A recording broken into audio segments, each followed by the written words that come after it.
través de l'ensenyament comprenem el món que ens envolta, ens formem i tenim una visió de la vida. Conec xiquets que van a castellà i que els costa expressar-se en valencià. En canvi, els xiquets que van a valencià dominen perfectament les dues llengües i s'expressen indistintament en una o en l'altra. És un fet contrastat que els estudiants que arriben escolaritzats en valencià tenen un rendiment acadèmic i uns resultats molt considerables. I això no és únicament opinió meua, sinó també d'altres col·legues com els de la Facultat d'Educació, de la Facultat de Dret o de la Facultat de Ciències. He estudiat sempre en valencià des de la primària fins a la universitat.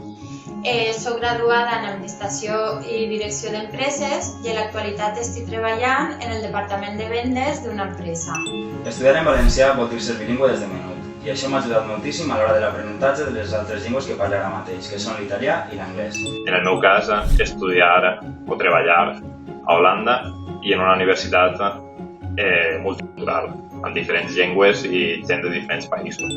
En aquest cas jo treballo a Suïssa, tenim clients d'arreu del món i a mi el valencià la veritat és que m'ha servit de molt perquè em van contractar entre altres coses per saber l'espanyol i el valencià. D'altra banda, és una manera de trobar un lloc de treball tant al Principat com a les Illes i a Andorra. El valencià és una llengua que d'estudiar-la he acabat per estimar-la i forma part de la meva identitat. Jo estimo el valencià per la seva riquesa. I és que el valencià és una llengua tan útil com qualsevol altra llengua del món i a banda és la nostra, per tant, per què no?